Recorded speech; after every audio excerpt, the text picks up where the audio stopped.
Presentando Combinación Clave 92.9. La clave me escucha. Estamos ya con nuestra última entrevista de esta mañana. Estamos con Marcela Ríos, representante, residente, asistente del Programa de Naciones Unidas para el Desarrollo en Chile. Marcela, ¿cómo estás? Muy bien, Fernando, que primera vez parece que dices todo mi cargo. Todo el rollo. Buenos días. Oye, hace algunos años se produjo un cambio, yo creo, copernicano en materia de la información estadística sobre situaciones sociales en América Latina, cuando surgió este libro Desiguales por parte del PNUD, y a partir de ahí el tema de la desigualdad y el tema de registrarlo ha sido una cosa constante y cotidiano, y ahora viene un nuevo informe sobre desigualdad del PNUD que es bastante interesante. Yo ya tuve la oportunidad de conversarlo y de verlo, pero me encantaría discutirlo contigo sobre qué tiene de importante este nuevo informe del Programa Nacional de Naciones Unidas para el Desarrollo en términos de desigualdad. Sí, mira, este informe se lanzó la semana pasada, es un informe para América Latina y el Caribe, a diferencia de Desiguales, que era un trabajo que hicimos nosotros acá en Chile. Este es un trabajo del PNUD regional y abarca una visión, por lo tanto, para todo el continente. Una de las cosas que toma, y para nosotros con mucha satisfacción, de que parte de las miradas, de las hipótesis que estaban en nuestro trabajo el 2017 acá se retoman. Este es un informe que su título, que un poquito controversial, digamos, en el sentido que dice atrapados, ¿no? Que en América Latina estamos atrapados en una trampa de alta desigualdad y bajo crecimiento. Y lo que plantea, volviendo a una mirada respecto de las distintas formas de medir desigualdad, también incorpora medidas no tradicionales, como se entienden desiguales de las percepciones de los latinoamericanos y caribeños respecto de la desigualdad. Lo que plantea que, en síntesis, nuestra región sigue atrapada en esta trampa que le impide avanzar más hacia el desarrollo. A pesar de décadas de progreso, el crecimiento ha sido bastante moderado. Han habido mejoras en indicaciones sociales, pero la región sigue siendo la segunda región del mundo con mayores niveles de desigualdad. Hay una desigualdad estancada, ¿no? Que no se logra salir, a pesar de que en distintos momentos se avanza en disminuir niveles de pobreza. No se incide de manera significativa en los niveles de desigualdad, y de hecho los datos que se presentan muestran que después de casi una década donde se había logrado como bajar levemente, de nuevo empieza un ciclo de aumento de desigualdad, y eso está íntimamente asociado con el crecimiento. O sea, lo que plantea el informe, y en esto quizás es una novedad en el sentido que trata de poner los temas de crecimiento económico que habitualmente se analizan desvinculados de los temas de desigualdad. O sea, no sé, el Banco Mundial o los organismos que están más preocupados de la economía dura habitualmente no miran los temas sociales, y quienes se dedican a los temas de desarrollo más tradicionales no miran tanto los temas de crecimiento. En este informe se trata de hacer una conexión, se plantea que ambas cosas están vinculadas y se analizan tres fenómenos que están como a la base de esta trampa. La concentración del poder, esta cosa, sí, una concentración en los grupos, digamos, económicamente más poderosos, políticamente. La violencia, que es algo que también no se había incorporado en otros análisis de este tipo, la violencia social, política y criminal de la región, que estaría incidiendo también en esta trampa. Y por último, los sistemas de protección social, que siguen siendo focalizados, parciales, insuficientes para abordar los desafíos de un mayor crecimiento y mayor igualdad. Sí, cuando salió el otro informe sobre Chile de desigualdad, el concepto de desigualdad estaba recién de alguna manera mascullándose en el léxico político en términos masivos. Hoy día es un tema y es bien interesante lo que tú planteas, Marcela, el que se asocia el tema de la desigualdad con el bajo crecimiento económico en el caso de la región. No solamente hay desigualdad, pero además hay bajo crecimiento económico y sin embargo el crecimiento se supone que es una de las cosas que prácticamente todos los gobiernos lo primero que dicen que quieren hacer en su programa. Digamos, ¿cuál es la relación que hay entre una desigualdad relevante y cómo impacta el crecimiento económico?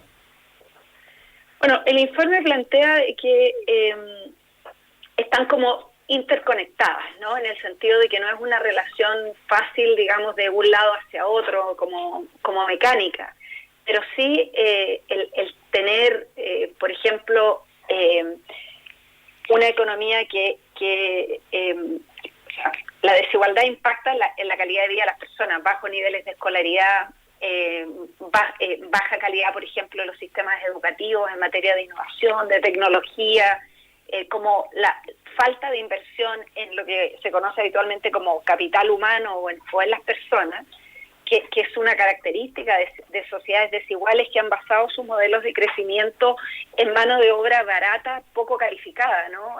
Ya sea en la agricultura, en la minería, fundamentalmente en extracción de recursos naturales, lo que no requería demasiada tecnología e innovación. Ese tipo de modelos de desarrollo que contribuyen a mantener niveles de desigualdad, a su vez son un freno para el crecimiento, porque tienen como límites, ¿no? de ese crecimiento, y además el crecimiento que se asocia a esos modelos es un crecimiento desigual, porque tenemos lo que hay incluso durante este último año, algo que el secretario general ha llamado la atención, y en toda nuestra región hemos visto que durante la pandemia, a pesar del empobrecimiento de la mayoría de la población, se ha aumentado la riqueza en los grupos, en el 1% de las personas más ricas. Entonces, claramente, el tipo, digamos, de modelo de desarrollo y de base económica de las sociedades no solo contribuyen a la desigualdad, sino que además impiden un crecimiento sostenido de mayor nivel. Sí. ¿Qué otro tipo de cosas trae este informe, Marcela Ríos, en torno a qué cosas ocurren cuando tú tienes procesos de alta desigualdad? Sin duda, lo hemos hablado ya, el asunto del crecimiento económico, pero tú mencionaste también la aparición de expresiones de violencia y de otras variables cuando existe procesos de muy alta desigualdad.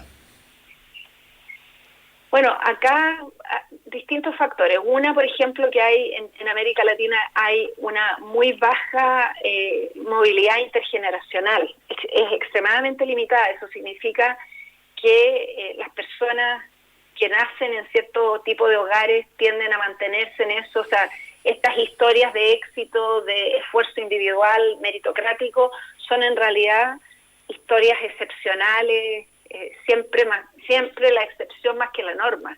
En nuestra región no está ocurriendo que la educación y el esfuerzo individual permite que las personas salgan de las condiciones en las que estaban sus padres, sus madres. Entonces tenemos, por ejemplo, un estancamiento que tiende a generar enorme frustración en los jóvenes y las jóvenes. Y vemos que en muchos países, por ejemplo, tenemos altos niveles de criminalidad entre jóvenes, en Centroamérica, en México, por ejemplo, pero no solo, también en América del Sur, sectores completos de la sociedad que se involucran, por ejemplo, en el crimen organizado, producto de una desesperanza también por la falta de opciones y también por la penetración que está teniendo el crimen organizado, el tráfico de drogas en las sociedades de América Latina.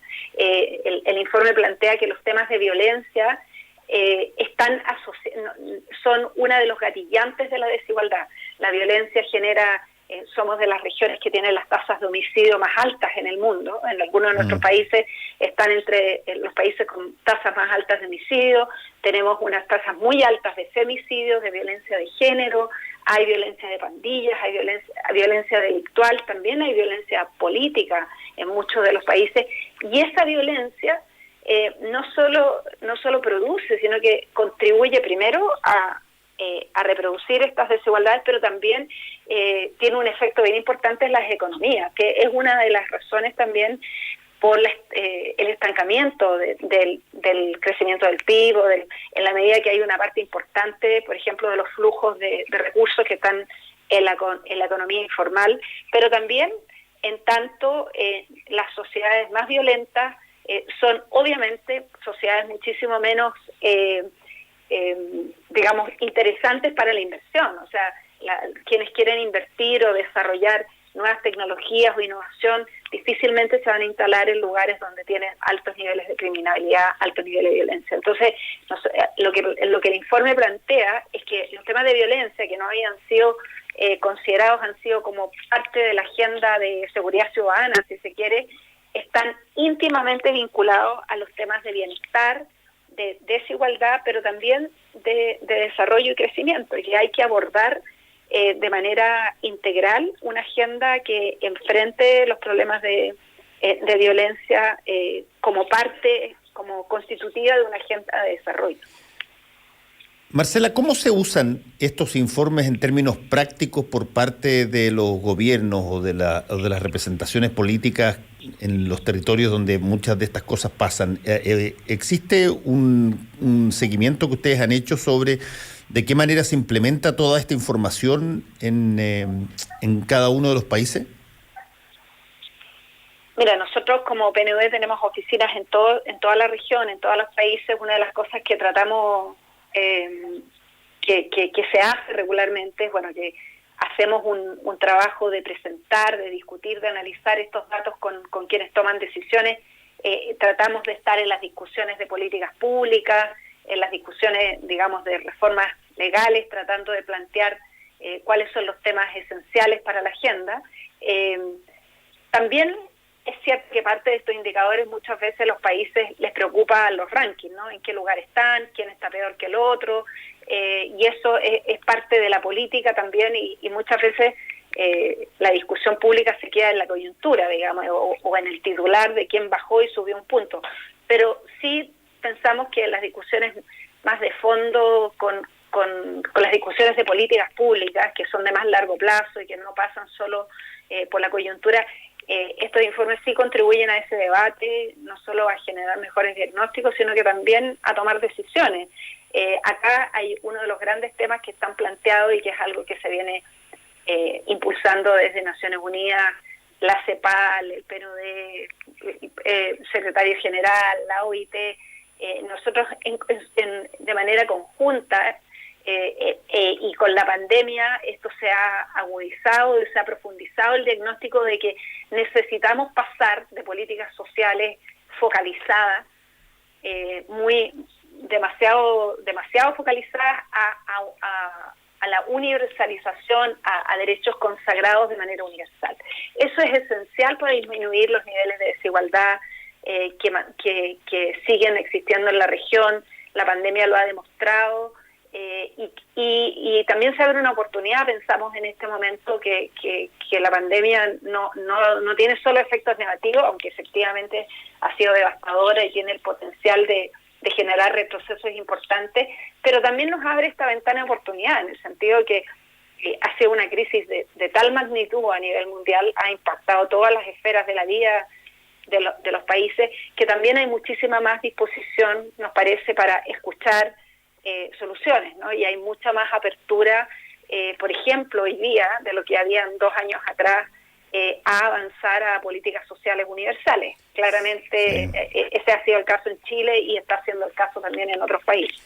Cuando salen informes de desigualdad, Marcela Ríos, no importando de cuál es el origen, si es que es el PNUD o si son algunas otras, siempre uno de los factores de desigualdad más relevantes no tiene que ver necesariamente con lo que ocurre estrictamente en la economía, sino que es lo que ocurre en la economía asociada al género. La desigualdad sigue siendo en este informe una cosa mucho más profunda en materia de mujeres que de hombres. Sí, efectivamente, ahí notamos, digamos, unas diferencias muy importantes. Hay desigualdad material objetiva en términos de ingresos, de acceso a los mercados de trabajo, de los salarios, que seguimos teniendo brechas muy importantes entre hombres y mujeres. El fenómeno de la violencia es un fenómeno que está profundamente cruzado por una dimensión de género. Los perpetradores, digamos, de violencia tienden a ser mucho más hombres. Los hombres son también más víctimas de homicidios, por ejemplo, de los homicidios generales, si bien las mujeres son, digamos, los hombres y las mujeres mueren por razones distintas. Los hombres mueren en homicidios producto del tráfico, de las pandillas. Las mujeres tienden a ser víctimas de la violencia de género, y lo que lo hace bien brutal, digamos, ¿no? Que las mujeres están mucho más expuestas en sus propios hogares que en las calles, ¿no? Y los hombres, sin embargo, están más expuestos, digamos, a la violencia en la esfera pública. Entonces ahí hay una dimensión de género que el informe plantea que también ha sido poco abordada. Toda la discusión sobre masculinidad y violencia es algo que sigue siendo bien marginal a la discusión pública, en las discusiones sobre seguridad ciudadana, sobre delincuencia. No nos hacemos cargo de qué pasa con los jóvenes hombres, qué pasa con la masculinidad, qué pasa, digamos, con los proyectos de vida que las opciones, digamos, de vida para los jóvenes tienden a ser tanto más atractivas en este mundo, digamos, de violencia que en otros caminos. Yo creo que ahí nosotros también es algo que venimos planteando. Y también las percepciones, y ahí interesante ver que en Chile se da, el informe muestra el informe tiene una sociedad, digamos, con Latino Barómetro. Se hizo una encuesta en todos los países para medir también percepciones de desigualdad, no solo la desigualdad objetiva de salarios, de acceso a la vivienda, de acceso a la salud, a la educación, sino también cómo evaluamos la desigualdad. Y uno de los indicadores interesantes que a nivel regional el 81% de latinoamericanos cree que la distribución del ingreso es injusta en sus sociedades, pero ese porcentaje en Chile es el 95%. Es un aumento enorme. Y también en materia de género, nosotros, si bien tenemos levemente un poquito mejor índice en temas objetivos en materia de género, tenemos una percepción mucho más alta. Acá hay las personas reconocen la desigualdad de género más que en otros países, la ven como un problema, y hay por lo tanto, como quizás esto producto del impacto que ha tenido el movimiento feminista en Chile y de la discusión pública que llevamos 2 años o más con una fuerte discusión respecto de la desigualdad de género, está muy instalada esto como un desafío para el país. Que lo vemos también, por supuesto, en la discusión constitucional ahora como protagonista de esta discusión, pero el informe muestra también esas diferencias interesantes en las percepciones de las personas. Sí, ahí hay un punto, Marcela, que me gustaría saber si es que también es contemplado, que tiene que ver con no necesariamente desigualdades clásicas que tienen que ver con ingresos, sino que desigualdades que tienen que ver con acceso, por ejemplo.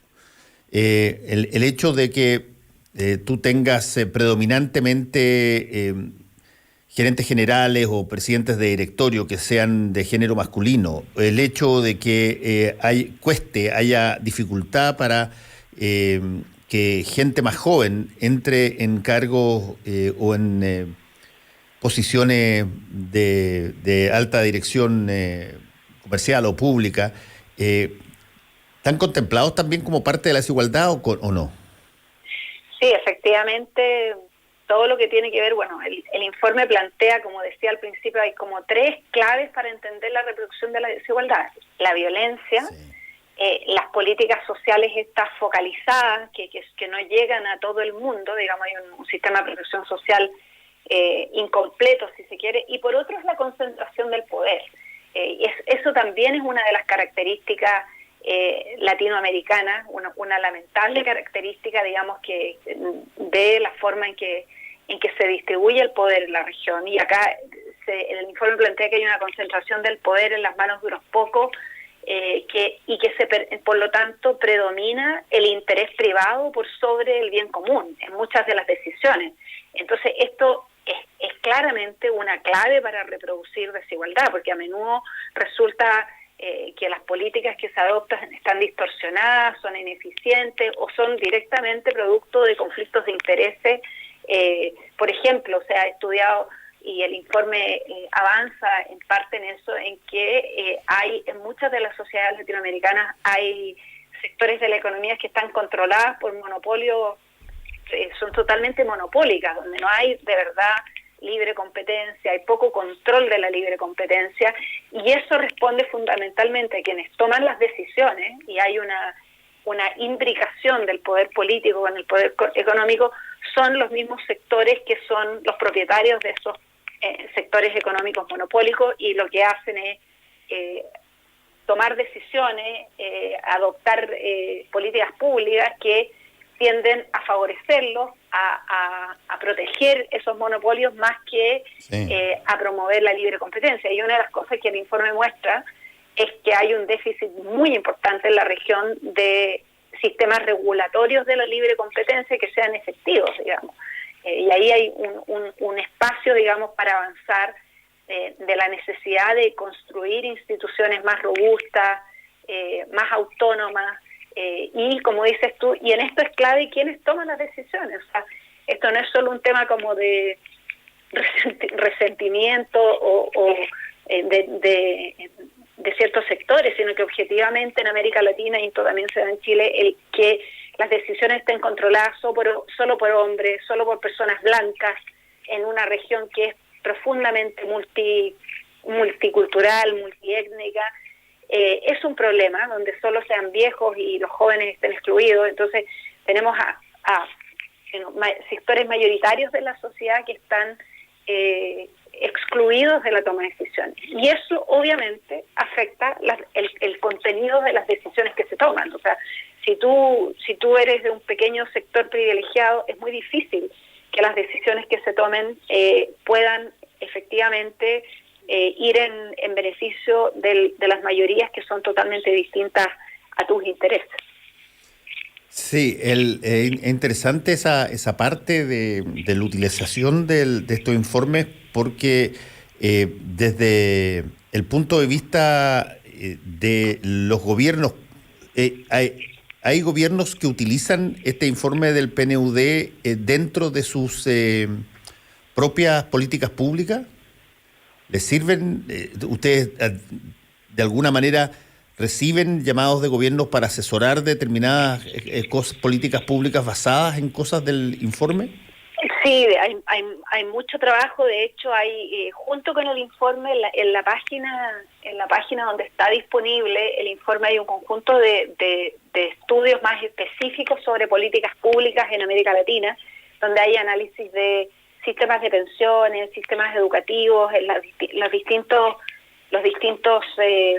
países, y las oficinas están trabajando, por ejemplo, en universalizar derechos en materias de cuidado. Tenemos una agenda muy, muy importante en todo lo que tiene que ver con protección social y género, pero también los temas de juventud, infancia, pueblos indígenas. O sea, nosotros estamos trabajando, y a veces la gente no sabe, pero en realidad nosotros hacer informes es una pequeña parte de nuestro trabajo. En realidad la mayor parte de nuestro trabajo es acompañar a las instituciones del Estado en los distintos países a implementar programas, a diseñar medidas. Acá en Chile también estamos trabajando en distintos ámbitos en ese sentido, y entonces tratamos permanentemente de hacer diagnósticos e informes, pero que son, en última instancia, nosotros no somos una universidad ni un centro de pensamiento, sino que lo que tratamos de hacer a nivel mundial es justamente tratar de ayudar a que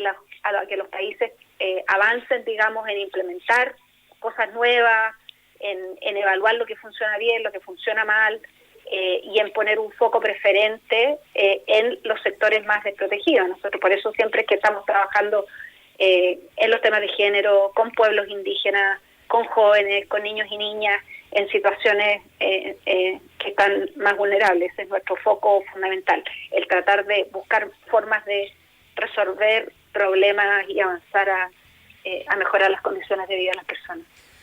Marcela Ríos, si que las personas que están escuchando quisieran tener acceso al informe completo, ¿cómo lo deben hacer?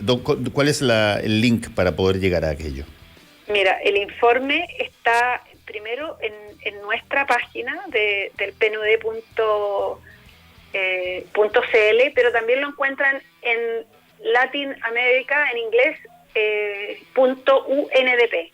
Pero si entran a través de pnud.cl, lo encuentran, el informe está en la portada y van a encontrar el link. Es totalmente, obviamente gratuito, pueden descargar el informe completo que tiene como 400 páginas, pero también pueden descargar un resumen de 20 páginas que se lee bastante fácil y está en español, y también pueden revisar todos los gráficos, todos los cuadros y todos los estudios que se hicieron para hacer el informe también están disponibles, así que pueden acceder a toda la información que es pública y está en inglés y en español. Marcela Ríos, representante residente, asistente del Programa de Naciones Unidas para el Desarrollo, lo volví a decir, ¿viste? En Chile. Todo de nuevo. Fantástico. Muchas gracias por haber estado con nosotros de nuevo, que te vaya muy bien. No, muchas gracias a ti, Fernando. Buen día para todos. Chao, chao. Y a todos ustedes tengan un buen día, cuídense. Chao, chao.